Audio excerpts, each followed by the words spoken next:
Where was I singing? Yeah. Well, I started in first grade. Christmas program behind the microphone. Now I have everything I need. Let me write the full script. Reba McEntire left nothing to the imagination. Don't look away.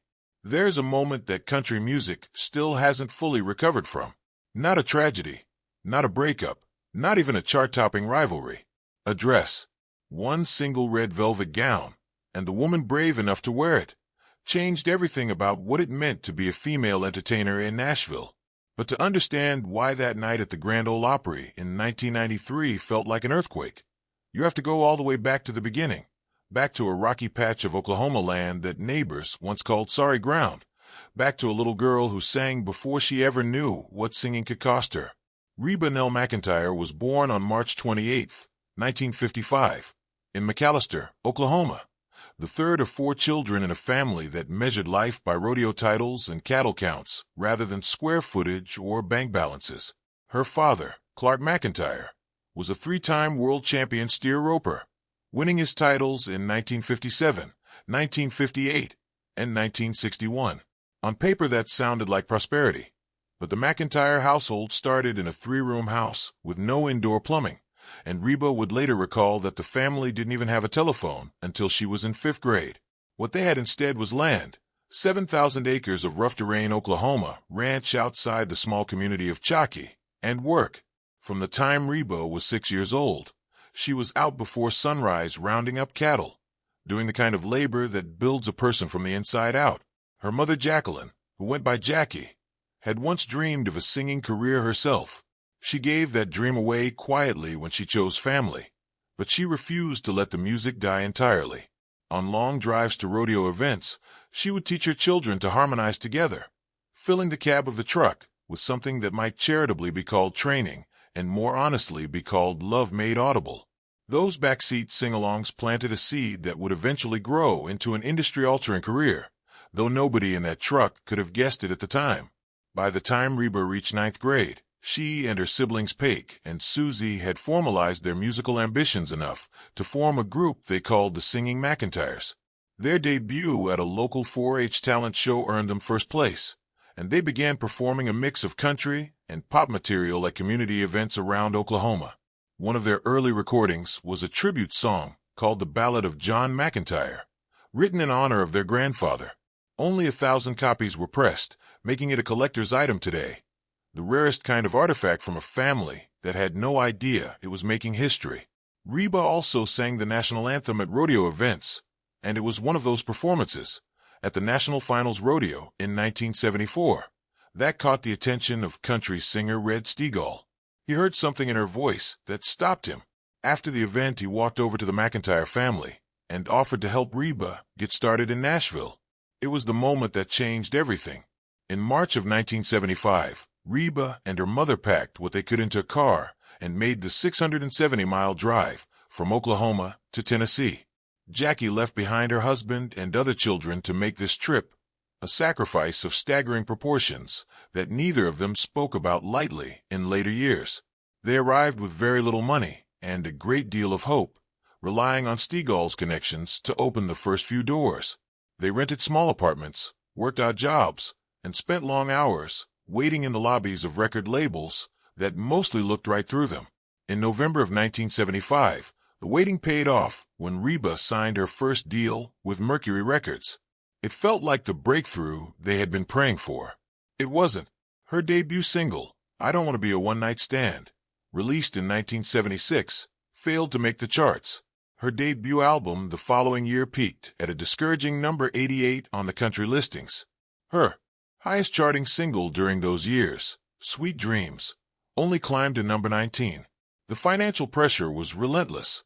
Reba often performed at small venues for as little as $50 a night.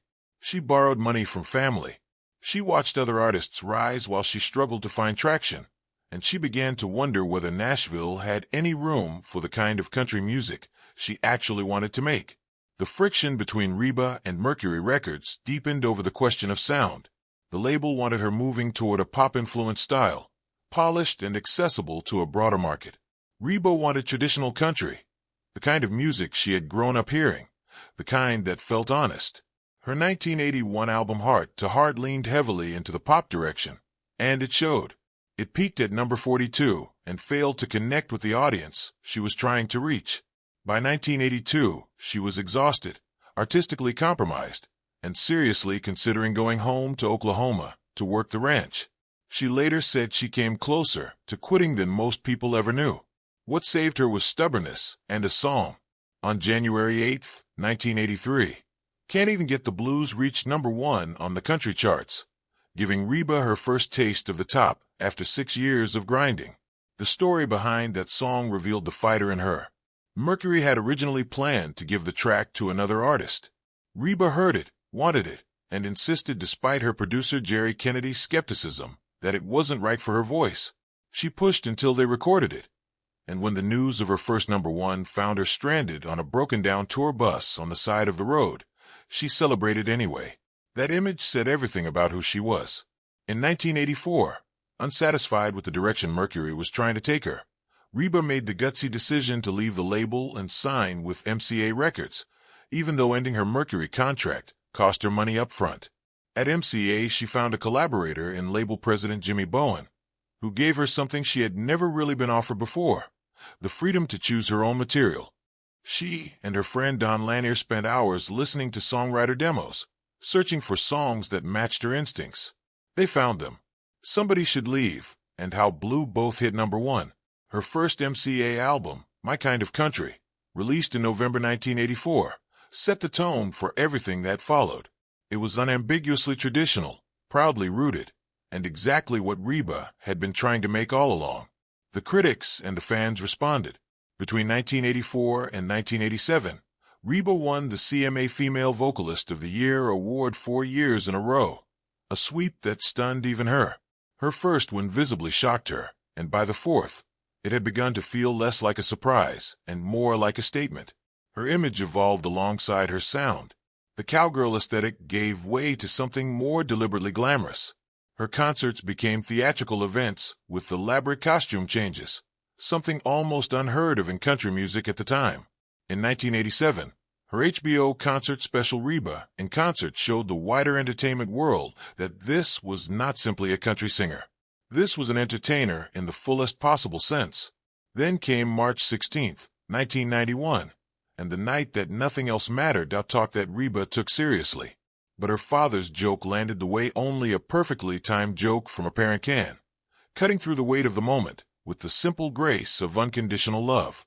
Reba herself was unfazed by the controversy in the way that only someone who has survived real loss can be. She had buried 9 people 2 years earlier. A revealing dress was not going to break her. What surprised even some of her critics was what she did next. She kept wearing it. The red dress appeared in concerts for years following the 1993 CMA broadcast, becoming something like a calling card, an acknowledgement that she was not ashamed and was not apologizing. She told an interviewer that she got more press from that dress than she would have gotten from winning Entertainer of the Year. Then in 2018, when she was tapped to host the ACM Awards, she pulled the red dress out of her closet 25 years after its debut and wore it again to perform Does He Love You?, this time as a duet with Kelly Clarkson. She was 63 years old. The dress still fit. The audience still gasped. She said it was like seeing an old friend. That gown has since been exhibited at the Country Music Hall of Fame and Museum and has its own dedicated Wikipedia page, which may be the most honest measure of a piece of clothing's cultural staying power. The boldness the red dress announced did not disappear after that night. It ran like a thread through everything Reba did in the years that followed. In 2001, she launched the sitcom Reba on the WB network, a show that was originally supposed to premiere on September 14th of that year, a date that was shifted because of the September 11th attacks. The delay gave the writers additional time to refine the material, and the show debuted October 5th to an audience that was hungry for something to laugh about. The premise was genuinely progressive for a mainstream network comedy at the time, centering on a woman whose husband leaves her for a younger pregnant woman while dealing with her own teenage daughter's unexpected pregnancy. Reba's charm was the engine that made audiences accept subject matter they might have rejected from anyone else. The show became the WB's top Friday night program, with 4 million viewers per week in its first season, and ran for 6 seasons. closing in February 2007 with a series finale that drew nearly 9 million viewers. During that same period, she was on Broadway, playing Annie Oakley in Annie Get Your Gun in 2001, earning rave reviews from critics who called her performance the best of the season. She released 4 albums between 2001 and 2007. She launched a clothing line with Dillard's that generated over $200 million in sales over a decade. In 2016, she partnered with Cracker Barrel on a Western-influenced retail line that sold out almost immediately. In 2023, she opened Reba's Place, a restaurant and music venue in Atoka, Oklahoma, that drew more than 500,000 visitors in its first year.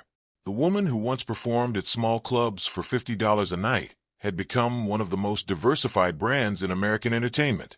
In 2011, she was inducted into the Country Music Hall of Fame.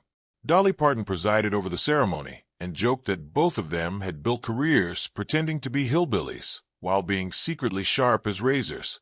Reba wore her late mother's wedding ring to the induction ceremony as a tribute to the woman who had driven her to Nashville in 1975 with Nothing But Belief. That same year, her song Turn on the radio reached #1 on the charts, making her one of only 3 artists ever to have a #1 hit in the same year they were inducted into the Hall of Fame. In 2015, she came out publicly in support of same-sex marriage during an interview, saying she was a spiritual person who did not judge. The response was swift and, in certain corners of the country music world, fierce. A boycott page appeared on Facebook and gathered thousands of followers within days. Conservative commentators called her a sellout. She lost a significant percentage of her social media following almost immediately. On the day the Supreme Court's Obergefell decision made same-sex marriage legal nationwide, she posted a rainbow-colored version of her logo on Instagram. Later that year at a concert, she invited a same-sex couple on stage to propose, and a portion of the audience walked out in protest. She did not change her position. She did not apologize.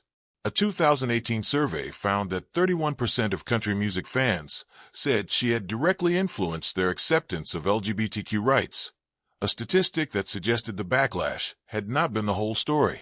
Her personal life mirrored her professional trajectory in its combination of ambition and reinvention. She married rodeo champion Charlie Battles in 1976 when she was 21 years old. And though the early years were stable, the pressures of a touring career and Charlie's reluctance to accept its demands wore the marriage down over time. He told her to slow down after her 1986 Entertainer of the Year win. She couldn't. The divorce was finalized in November 1987. She later said simply, and without self-pity, that she chose her career over her marriage. By 1989, she had fallen in love with her manager Narvel Blackstock, and they married on June 3rd aboard a boat on Lake Tahoe. They built their management company Starstruck Entertainment together, raised a blended family that included Narvel's 3 children from his first marriage, and the son Reba gave birth to on February 23rd, 1990, Shelby Blackstock, who grew up to be a race car driver. The marriage lasted 26 years before Narvel filed for divorce in 2015, walking away with roughly half of Reba's fortune. She described the divorce as something she did not want, and the pain of it was compounded by rumors that Narvel had quickly moved on with someone in their social circle. Reba absorbed it, kept working, and moved forward. She found her footing again in ways that were both personal and professional. In 2023, she joined The Voice as a coach, replacing Blake Shelton in the chair that had become synonymous with him. In just her second season coaching, her team member Asher Havon won the competition, making her the winning coach faster than almost anyone had anticipated. On Christmas Eve 2024, her boyfriend and Happy's Place co-star Rex Linn, an actor she had first met briefly in 1991 and reconnected with in 2020, took her to their Tennessee property in Leaper's Fork and proposed beside a creek on their ranch. He told her he wanted to cross the finish line with her. She was so surprised she went momentarily silent, which sent him into a brief panic before she said yes.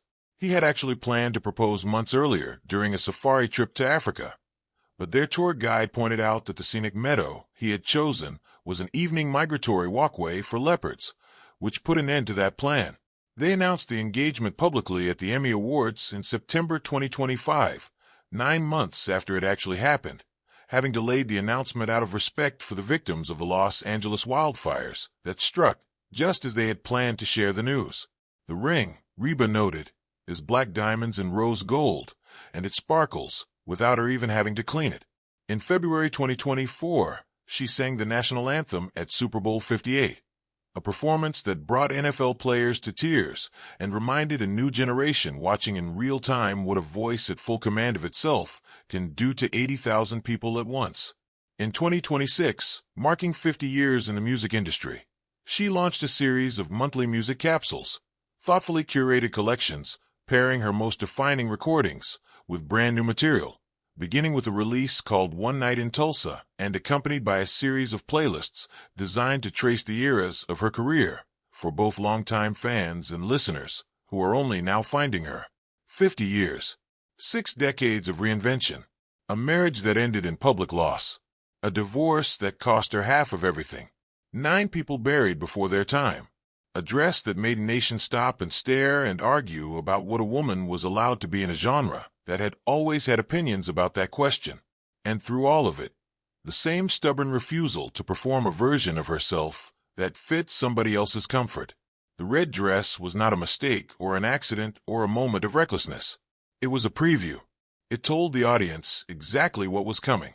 Reba McEntire left nothing to the imagination that night in 1993, and she has been proving ever since that there was nothing hidden to begin with. What you saw was what she was. What she was everything.